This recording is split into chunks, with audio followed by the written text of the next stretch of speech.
Welcome, everybody, to another episode of the Pirates podcast to be named later. I'm Eddie Provident, back because I just didn't feel like staying up for Alex on the West Coast. Don't blame and me.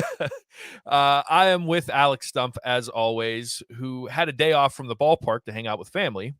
But we're still going to talk some Pirates baseball. And we have a trade to talk about, Alex. But I don't think you want to talk about the trade per se, but more just the general spirit of what is going on. So, and you said that you had something to say. So I'm going to wind you up. I'm going to let you go. I'm going to sit back and let everybody have what they want. And that's Alex's, what really grinds my gears time. Yeah, just for the context, expect and move. I think everyone came in to this trade deadline knowing that the Pirates were going to be sellers, and someone like Carlos Santana was a very logical player to trade. He's on an expiring contract. It just is what it is. That's just the nature of late July baseball if you're not a competing team. They got minor league shortstop. I apologize if it's not Johnny, but I'm going to say Johnny Severino from the Brewers. Better you than me jacking up a name this time. Normally, I'm the one that's doing that, like Johan Santana. Never forget that one. Johnny Severino, who is 18 years old, has a dozen at-bats on American soil, was a high slot value or bonus value international signing a year ago. So I get that there is some appeal as him as a player. Vibe I've gotten probably isn't going to be a plus defender. They don't like the approach. The approach could be just because he's 18. There are some tools there. You can work with it. There are traits. Yada, yada, yada, yada, yada. It's another international signing, a seven-figure one. That's all you could really get for Carlos Santana. The guy who Severino was, I believe, number 28 on Baseball America's prospect list. And that Brewers farm system is not good. Like, this guy would be unranked on a lot of farm systems. And that's why this trade kind of just grinds a little bit here. Because the 2021 trade deadline, everyone kind of knew that the 2022 Pirates were going to suck, that they weren't going to take a huge step forward. And look, we're still in the acquisition of talent. We're still in the, just get as much into the system as possible. You can't really fault that. 2021 was its own thing. 2022, you don't want to do it again. I mean, I've said multiple times, losing Quintana, I think really sent them down a listless path for the second half of the season. That's why they ended up losing 100 games. They don't lose 100 games if Jose Quintana's in that clubhouse. They don't lose 100 games if Daniel Vogelbach is in that lineup. But you get Johan Oviedo. You get Colin Holderman, two guys who have had impacts on the 2023 Pirates. So you can not like those trades, but you get two controllable pitchers with upside who have contributed this year. You can at least see this. This is a lottery ticket that is so far down the line. This guy is years away from the major leagues, to a point that if this team does not start competing soon, this guy will not even be in Altoona by the time there's a regime change going around here. Like, this is year 4, and it's something that I know Deon's brought up a couple times. It's something that's really resonating with me. This is year 4, and the players that you brought in through free agency are going to be sold again. Year 4, you're in the same spot as you were in year 3, as in year 2, as in year 1. It's been year 4, and with the exception of Andrew McCutchen, every free agent that you have signed is either A, going to be traded or at least put on the trade block, or B, suck so much that they couldn't get to that point. So Alex, let me ask. That's really the point. I'm getting here, and I'm sorry, Eddie, I'll let you go here in a minute, but $35 million was spent this offseason. And I don't think any of the players that the Pirates are really willing to trade, I don't see Keller or Bednar or Holderman happening. But if we're talking Santana and Hill and Austin Hedges, if you want to buy into the John Heyman reports or anything, those guys are not going to get big-time prospects back. So that's $35 million for guys who aren't going to bring prospects back. You shouldn't sign guys at this point just to bring back low-level Dominican or Florida Complex League prospects. You should be doing it to help the 2023 or at the very least 2024 Pirates teams. That's what really gets me. I said all last week, you don't have to trade Carlos Santana. This is a guy who was great for the clubhouse. This was a guy who was very well respected. He was contributing. You could roll with 2 months of him. And instead, it's like, no, we got to sell this guy for pennies on the dollar. Can I play a very reluctant devil's advocate?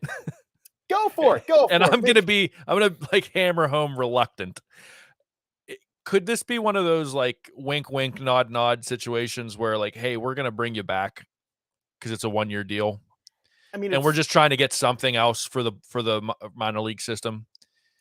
I mean, it could happen because he's expressed interest about staying in Pittsburgh. I mean, he told me straight up that he loved the Pirates. He loved the organization. He loved being the guy in the clubhouse. That said, Carlos Santana is one of the most universally liked guys in baseball. I have yet to meet anyone that doesn't like Carlos Santana. If he is really on this just veteran tour run, he's going to have a couple different spots. Like I heard that Seattle kind of regrets letting him go. Maybe he goes back to Seattle next year. I mean, I'm speaking from pure hypothetical that, maybe something like that could happen. But Eddie, we heard that last year with Quintana. Yeah, we did. Absolutely. And look, they might have kicked the tires, but Quintana just got to a point that it just never was going to happen with the money that he was owed. And like, that was something that came pretty clear to me, like early on last offseason, of like, they love to bring Quintana back, but they don't want to spend that money. They'd rather spend $35 million for guys who have that veteran leadership.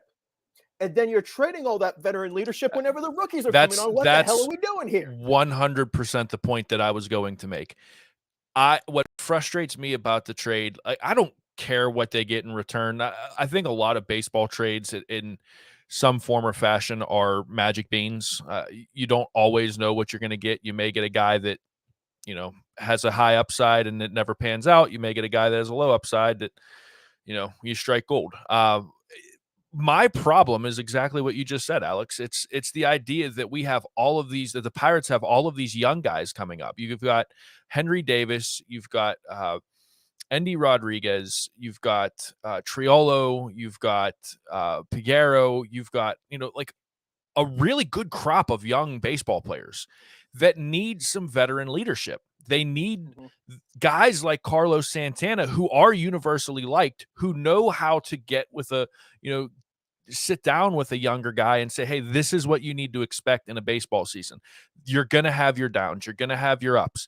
This is how you stay even. This is how you get through the dog days of the summer. This is how you do this. This is how you do that. The things that guys like us don't even think about, like, hey, when you're out watch going here, if you're in this city, maybe don't go to this bar, things that we'll never figure, that we're never going to hear. These are the things that the Carlos Santanas and the Andrew McCutchens of the world can impart on these young guys. And you're taking one of those tools in their development and their growth, maybe off of the baseball field, away from them. And I just don't think it's smart. I think he's worth more to the baseball organization for 2 months than what this kid is, who is a magic bean that very well could be a great player 7 years from now, or he may not. We don't know. Carlos Santana is worth more right now than what you get in return for him. Yeah, and there's still Kutch. Kutch isn't going anywhere, and he could be that veteran type of guy. So, yeah, you still have that.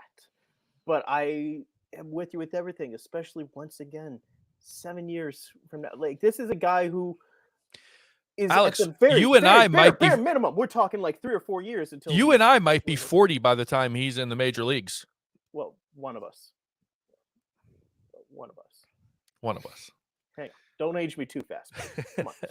No, but that's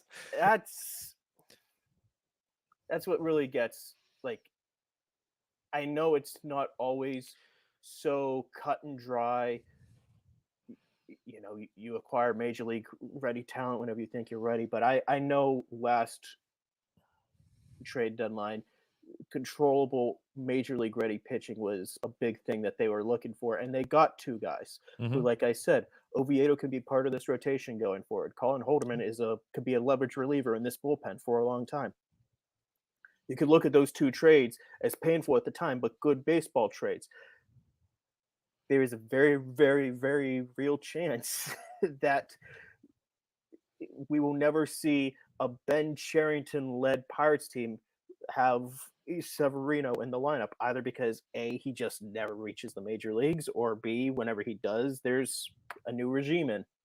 So that's kind of where it is. Yeah. Carlos Santana brought a lot to this team that didn't show up in a scorecard. This team still has Kutch for this veteran leadership, but I just have a hard time. You bring in these guys for the veteran leadership, and whenever all the rookies start coming up, that's whenever you start getting shipped out. That's just doesn't make sense to me. You don't need another guy who signs for $1.2 million. Like, I think you nailed internationally, it's something, but it also could be a lot of nothing. It very well could be. Yeah. We're going to take a quick break for my existential dread, as I mentioned 40. When we come back, we have more Pirates baseball to talk about on the Pirates podcast, to be named later. All right, Alex. So since we're talking about, who's coming up when and what this trade deadline is all about and everything, I want to push the pause button on this year, because we could go the route of talking about this year being a potential 100-loss season and how that's in the cards right now when it didn't look like it was going to be. We can have the gloom and doom conversations all day. I want to push the pause button on all of that and try to be a little bit optimistic here. Okay? All right. What, in your mind, is the opening day lineup for 2024? Now, since we're talking about, you laugh, but we're talking about young guys, okay? And this season is pretty much a lost cause for the Pirates. And I think people listening to this podcast probably want some hope from us. So what, in your mind, does this opening day roster, what does the starting lineup look like? And do you see them doing more of the same this coming off season, what you talked about in the last segment, signing guys on one-year deals that really mean nothing with the hopes of turning them around? Or do you really, truly believe that 2024 is the year that this changes and pivots and they become a contender? Eddie, I'm in a position that it's been. Do you know who the last free agent they signed to a multi-year deal was? Russell Martin? Ivan Nova. Okay. Ivan Nova and Daniel Hudson. Like, those were the last ones. Like, that's a ridiculous amount of time. And I'm kind of in a position that until someone breaks that, we're approaching a decade here, streak. I can't imagine any free agents sign a free agent to multiple years on a contract. Like, Harlan Garcia had the club option, which I don't see. What year was Ivan Nova? That was 2016, leading up to 2017. Yeah. It's bad. It's not as bad as I thought, but it's bad. Yeah, well, Russ was only a couple years before that, so like it's it's a problem. Like, just acquiring someone through free agency who legitimately. Yeah. Well, let me whittle down the question for you then. Okay.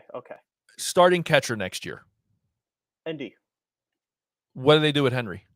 They keep him in right field? I think Henry is going to play right field or maybe potentially first base. That was going to be the follow-up, was first base. There's one wild card here that we don't know yet still, and that is, what does O'Neal Cruz's ankle look like whenever it comes back? Like, this team has an open spot at first base. Since you brought him up, do you have an update, or is there, not to put you on the spot, but is there any kind of, I mean, I know, I've heard he's starting to do some activity. Is there any like concrete update on him, timeline? See, you say this whenever I wasn't here at the TT. Todd Tomzik update today. So there is. But yeah, what you basically had said for the most part. I'm gonna check my notes here whenever I'm done talking here. So thank you for not giving me any update. Hey, man. Putting you I was normally off. listen. Normally the third segment's when I put you on the spot. I figured I'd put you on the spot by putting you on the spot and do it in the second segment. Yeah, well, we'll save Spotception. that for the third segment there. So sorry, but no, even more than that though, we still need to see what O'Neal Cruz's ankle is going to. Yeah. The goal in the belief was at the time that was he could still play shortstop. Okay, does that actually happen? Do they? There's another factor in this with Leo Piguero. If he just cooks these 2 months, what happens? There at shortstop and second base. So I don't. O'Neal Cruz is not going to go to first base. I know everyone says like the big frame and everything, like great big target, but that arm is just too elite to let go. And and losing Henry Davis's arm isn't far behind, but there's a little bit more of a range issue with Henry Davis. And look, it's not great, but I'm just trying to find ways that you maximize O'Neal Cruz, even if it comes at a little bit at the cost of Henry Davis, because Henry Davis, we know the bat is what you're here for. Yeah. First and foremost. Yeah. 100%. So O'Neal Cruz is the question here. Is he going to be the shortstop? Is he going to be an outfielder? I think it's really going to come down to the recovery, how he does, how Leo Piguero does these last couple months, especially defensively whenever it comes to Piguero. But with Cruz, I know that they really like the progress he made these first couple months with Mendy Lopez, and he was making serious progress. And I think you brought up Piguero. I think that's a great situation to have if he does play well these next couple months, because now you're not forced to play Cruz every day at shortstop on an ankle that now is going to be a scare if nothing else. You can put him at DH a couple of times, and you can kind of spread that workload out and still maximize his defense while not putting him in a bad situation. So I think that would be the best case scenario. Would you agree? Yeah, I think so. But going back to the original thing with the actual lineup, here. Look, I think it's pretty similar to the lineups that we're going to see, the rest of the way here with, Nick Gonzalez. Whenever Hayes comes back, I think there is a very real chance that, next year, theoretically, the outfield could be just Reynolds, Sawinski, and Henry Davis. Like we just I wouldn't mind that. I wouldn't mind that at all. I mean, I have liked it so far for the most part. I mean, they're going through growing pains, but for the most part, I like it. Yeah. Is anyone complaining that Andy Rodriguez is the catcher? Is anyone complaining that, what Gonzalez and Piguero can potentially do up the middle? So I think a lot of this lineup is very open. Like I think Kutch comes back next year.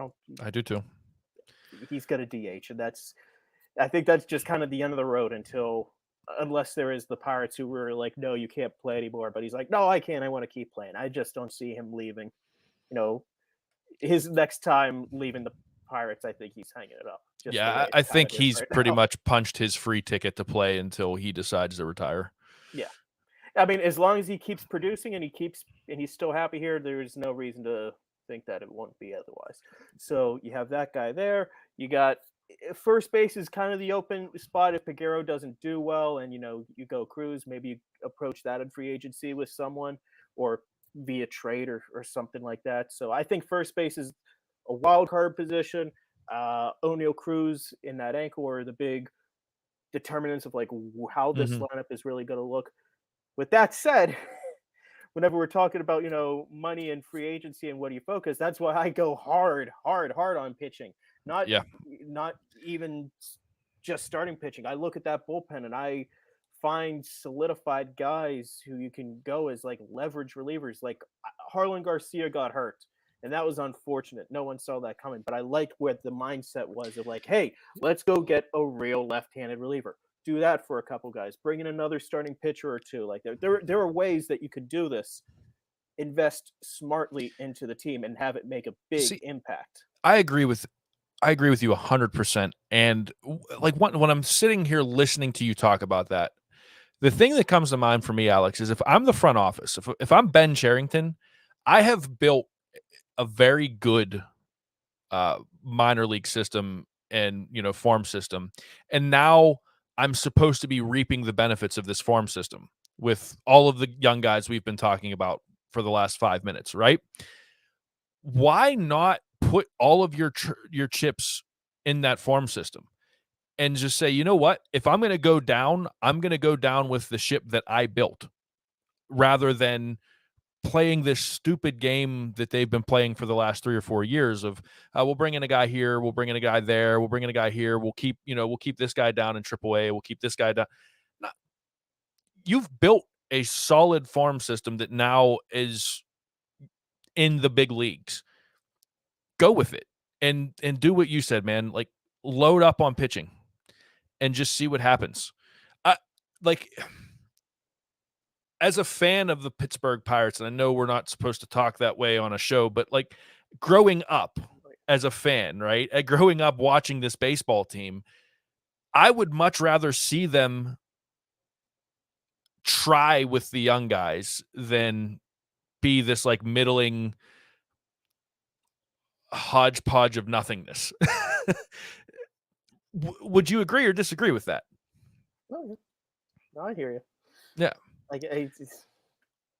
But when will we see it? When will it happen? Try to give people hope. I think the position player core, I mean, it's there. Let me it's put it here. like this. It's here right now. It's here. There aren't too many bullets left to go in there. Not to say that there save 2 injuries right now. This is the position line. This is the lineup that we have been promised. Yeah, this is the lineup that they have been quite literally building towards for years. So, and I will say, people might not like acknowledging it, but like the lineup's actually been produced in the last couple games.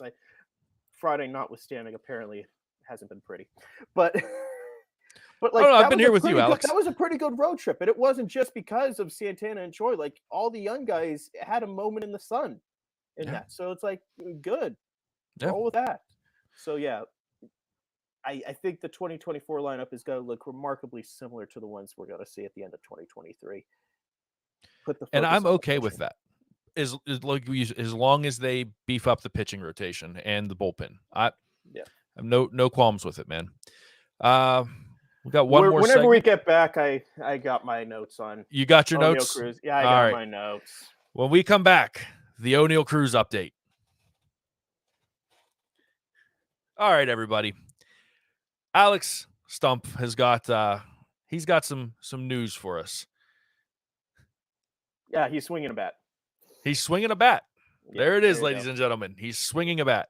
Yeah, underhand toss. Like, it is what it is. Like, odds are Todd Tomzik told reporters on I wasn't there, but told because it was my day off. But he told reporters you have days off. It's baseball season, man. It's baseball season. You're not allowed to be off on baseball during baseball season. You can have some. Odds are very high. Todd Tomzik said that he would return. Good. This season. So. Yeah. That's look. He just needs to play a baseball game again this year. He does. Basically, what it comes to. If he doesn't field, if it's just hitting, these were big at bats. This was a big year for him. Ended on at least a positive note, even if it's going to be like literally he played a dozen games to start and a handful at the end. Like, it is what it is. His joy on the baseball field is so infectious to me. Oh, it is.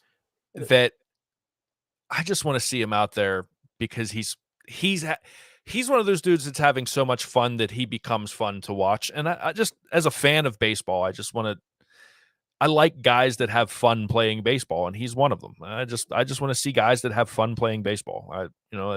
And he's a freak athlete that's fun to watch too. I mean, he's just so hopefully he heals up and we're back. We get him back to normal, and we get to watch one of the best talents in the ball game play.